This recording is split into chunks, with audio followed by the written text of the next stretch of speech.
বউরে একলা একলা খাওন লিস। কই ডাকো ডাকো তোমার বইনার দুলাভাইরা তাড়াতাড়ি ডাকো। কি একটা অবস্থা। আপা, দুলা ভাই আসেন। হ্যালো বন্ধুরা, আসসালামু আলাইকুম। সবাই কেমন আছেন? আশা করি সবাই ভালো আছেন। তো বন্ধুরা, আমাদের আজকের নাটক সত্যের মৃত্যু নিয়ে নাটকের পর্বটি নিয়ে চলে আসলাম আপনাদের মাঝে। এবং এই নাটকের আগামী পর্ব কবে আসবে তা আজকের এই ভিডিওর মাধ্যমে জানিয়ে দেব। তাই ভিডিওটি শেষ পর্যন্ত দেখতে থাকুন এবং চ্যানেলটি যদি সাবস্ক্রাইব করা না থাকলে অবশ্যই তা সাবস্ক্রাইব করে দিবেন। আমরা এই ভিডিওর মাধ্যমে নাটকের আপডেটগুলো দিয়ে থাকি।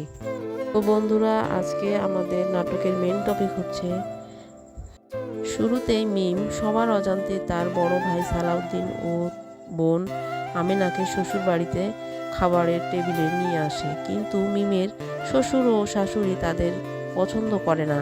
সেখানে তাদের কথা শুনিয়ে অপমান করা হয় এবং এক পর্যায়ে সালাউদ্দিন ও আমেনা না খেয়ে টেবিল থেকে উঠে যেতে বাধ্য হন।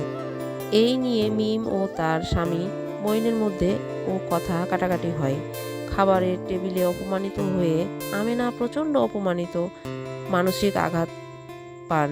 তিনি সালাউদ্দিনকে বাড়ি থেকে অন্য কোথাও চলে যাওয়ার জন্য জোরাজুরি করতে থাকেন। এক পর্যায়ে আমেনা অতিরিক্ত মানসিক চাপে অসুস্থ হয়ে পড়ে এবং তার রক্তক্ষরণ শুরু হয়।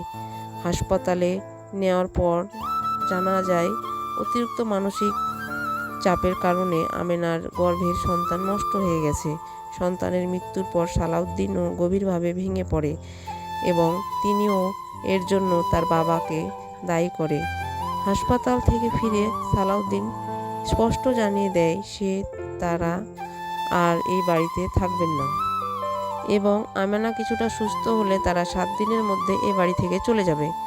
এরই মধ্যে সালাউদ্দিনের ছোট ভাই আলাউদ্দিন জেলেতে বন্দি জীবন কাটাচ্ছেন এবং তার মা তাকে নিয়ে জামিনে মুক্ত করে ফাতেমা নামের মেয়েটি ছাড়া অন্য মেয়ের সাথে বিয়ে দিবে পরিকল্পনা করছে।